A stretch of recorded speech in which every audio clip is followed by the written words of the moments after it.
Hey everyone, I'm out here in the garage and I've got the Acura RL once again. And so you probably remember a while back I did a video on the rear brakes, and at that time I discovered some issues with the rear brake calipers. So we're going to address those issues today.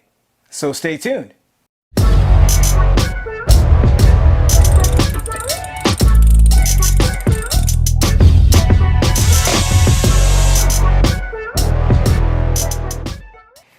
So I did a video a while back where I did the rear brakes, I looked at the pads, I just kind of took things apart, and at that time I didn't have all the parts that I needed to go ahead and replace the rear brake pads and then also address the caliper issues that I discovered.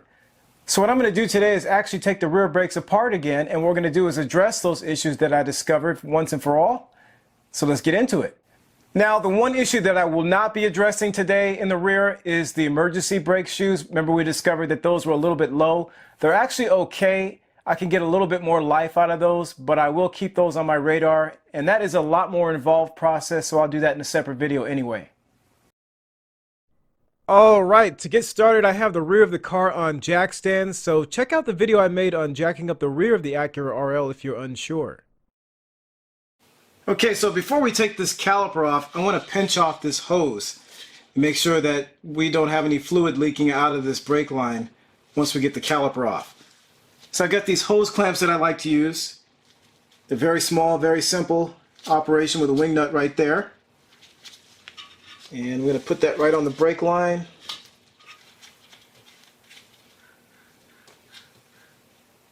That should be good enough. Now, while I'm in here, I'm doing all this work, another thing I like to do is take a look at these brake lines, make sure there's no splitting or cracking anywhere. So usually there's a lot of dirt on here, so you're just trying to run your fingers along the line to get all the dirt off. And then you can look for any splitting or cracking. These lines actually look pretty good. Alright, so there is a 14 millimeter right here. That's the banjo bolt. So we're going to go ahead and remove that. And I've got a pan down here on the ground just in case some of the brake fluid leaks out. Go ahead and put this on there. I'm using a long handle ratchet, by the way. Crack that loose. And we'll just spin this out. I can see some fluid's going to come out already, that's fine.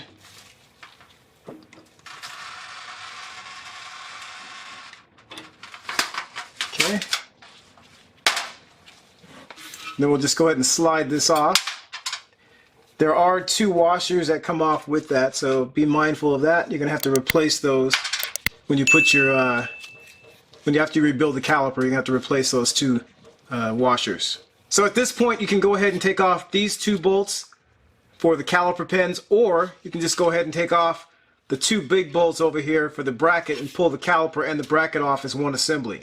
So that's up to you. So I think what I'm going to do is go ahead and take the two big bolts off here. And those are 14 millimeters. Crack those loose. Those are on pretty tight, by the way. So you may need a breaker bar. There's one up here. This one I'm not going to be able to reach with this tool. I'm going to grab a breaker bar, I think. There we go.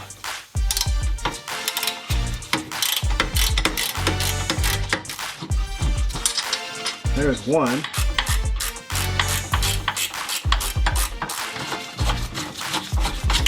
There we go.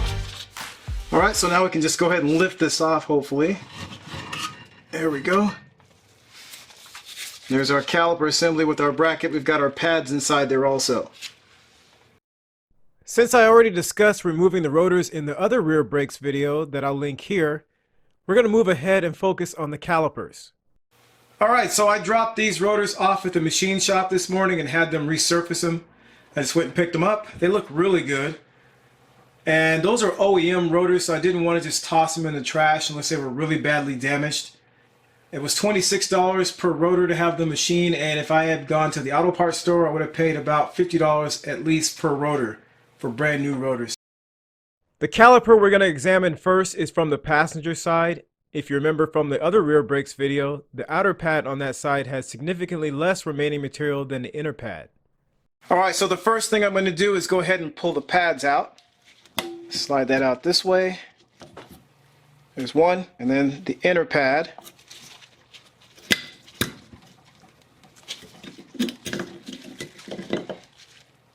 Okay, so I'm going to go ahead and remove these two caliper slides, and it may not be a bad idea to loosen these before you take this whole assembly off the car.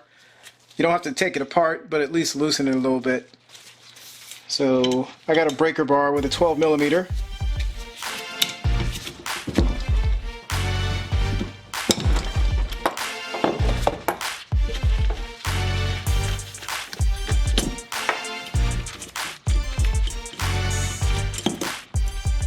Alright, so there's our caliper bracket.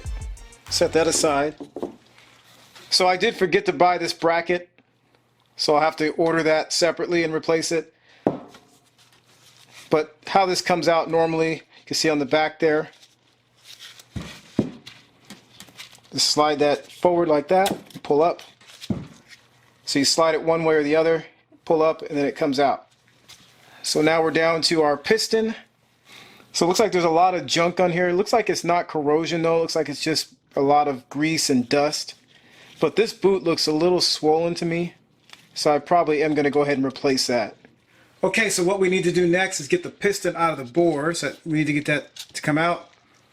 So normally how I do this, I use compressed air. You can try striking like inside the hole here on the back side of the piston with a hammer and a screwdriver. You can try that. I prefer to use something less blunt, I guess I'll call it. So compressed air. I've also got a block of wood right there so that when the piston comes down it doesn't hit these forks. Put that right in there. And then the last thing is, if you're going to use compressed air, try to get as much of the brake fluid out as you can because it will spray back on you. Or you can also kind of put your hose in like that, wrap a towel around here, and then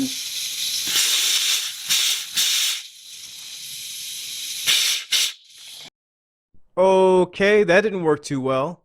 So I peeled off the piston's dust boot to see why the piston wasn't moving. so you can get this off. Looks like we got a lot of corrosion in there. That's why it's not coming off. Wow, look at that. Let's go ahead and peel this off. Ooh boy. That's why it was stuck. You see that? Usually compressed air works, but this one is stuck in there. I got my oldest screwdriver here. I'm going to see if I can get it out with a hammer and a screwdriver.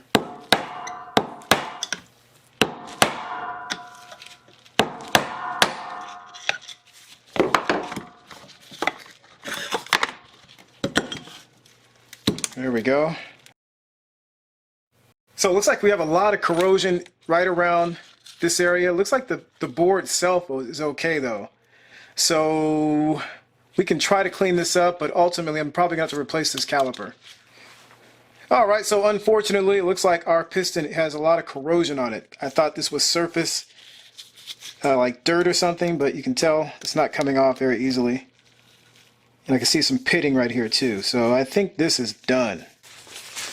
Alright, so I guess I'm going to take a look at the other one too. I should be able to get that one out hopefully pretty easily. So we'll repeat the same process.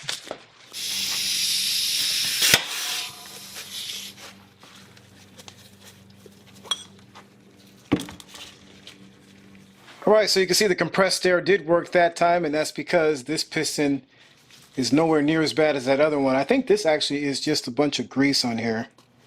It's hard to tell. I'm going to try to clean this up with some sandpaper and see if that'll do the trick. But you can tell this one looks nowhere near as bad as that other one. Alright, so this is the piston from the decent caliper. You can see it looks much better now.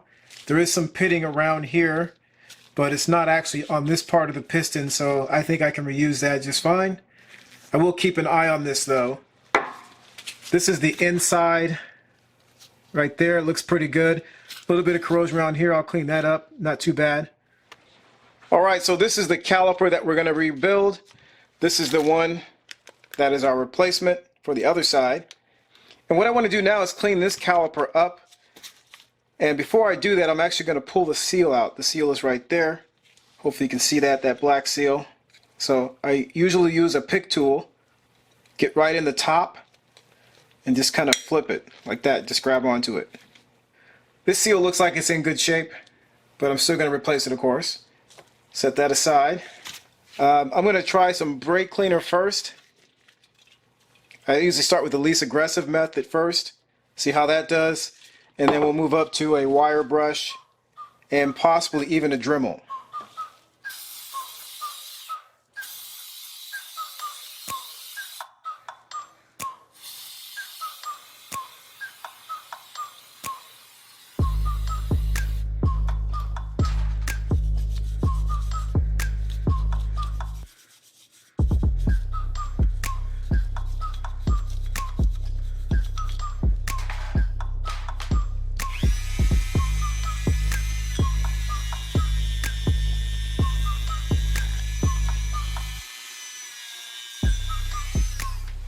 Alright, so let's talk about rebuilding the caliper. Now I've got it all cleaned up, it looks pretty good. See that inside there, it looks nice and clean. There's no scarring on the bore right there. There's no pitting anywhere, no rust spots, so that's still in good shape. We can use that. There's our piston, cleaned up, ready to go. And so this is the kit right here. I'm going to set all this stuff aside. This is the kit for rebuilding the caliper that you get from Honda. And the part number is 01473-SZ3-A01. See right there, made in Japan. So genuine Honda. And what's a little bit puzzling, you get these 3 packets of grease, and they all have different purposes apparently. So like this one, for example, says dust cover of caliper, cup of master cylinder.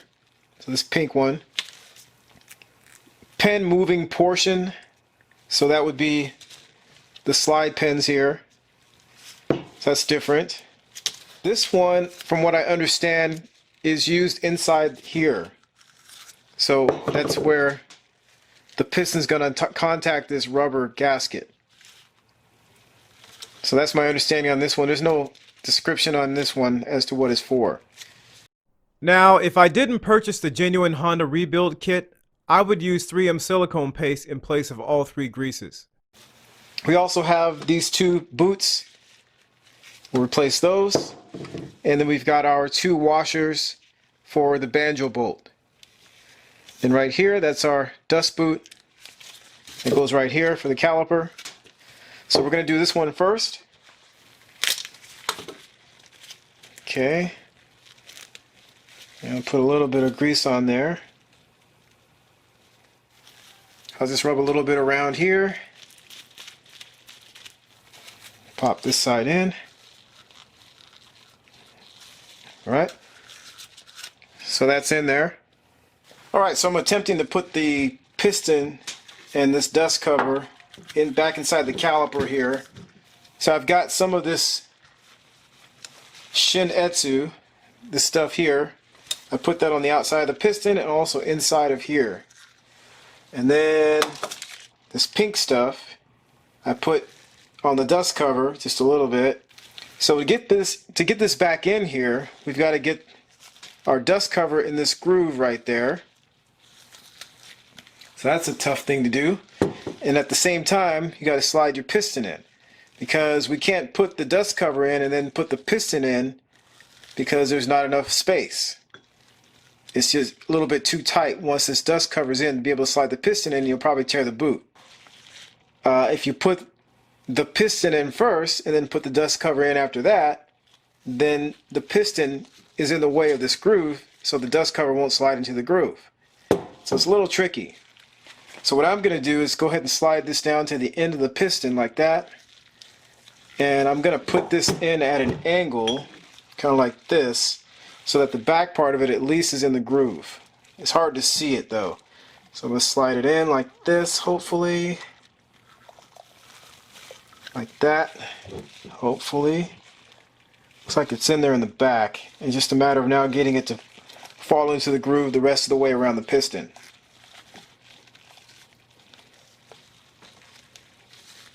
And also keep the piston from popping out.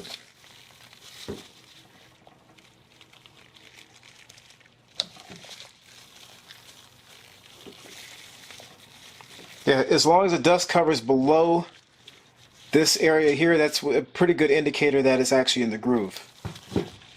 Looks like it's in there now. Let's take a look. Yeah, it looks like it's below this here. So I'm going to go ahead and slide the piston down now, hopefully without disturbing the dust cover.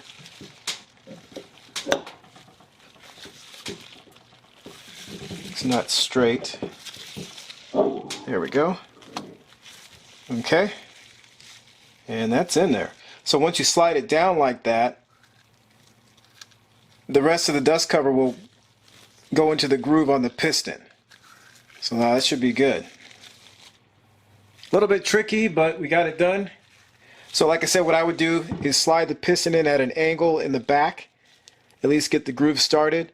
Make sure you have the dust cover on the piston as you're doing that, and then just kind of work it around with your fingers into the groove.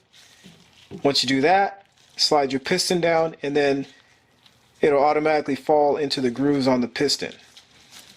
Now what we're going to do is go ahead and put our clip back in. So that goes, you see that? This goes in like this. Slide that over.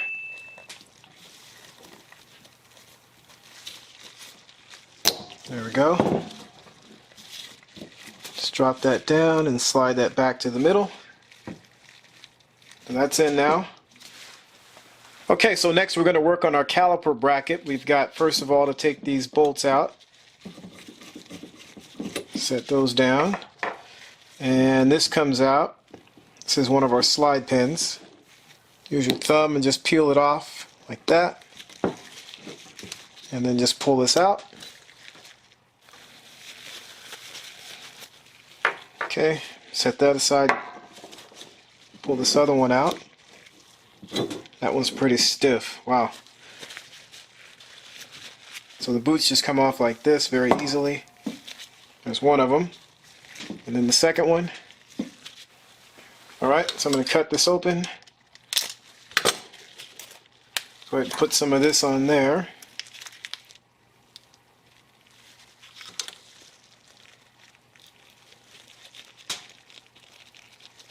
Alright, so that should be good. And before we put that on, got to put our new dust boot on. So it's that side right there. You can see there's two different sides to it. This one here has a little lip on it. So that goes in there. Just kind of work it around.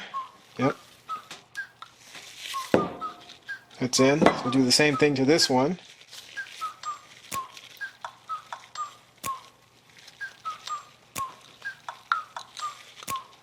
That's on. Slide this in.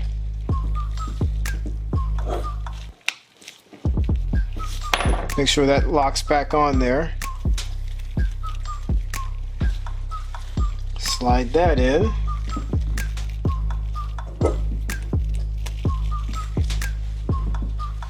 Alright, we also need to take these off, these retainers. I'll just pop this off. There's one, and the second one. These are in pretty bad shape, so those are gone. That's not bad. You may want to get a wire brush and clean this up a little bit. This doesn't look too bad. Alright, so next we'll put our retainers on. So the part number is 43244-SZ3-A01 if you want genuine Honda. Go ahead and put this on.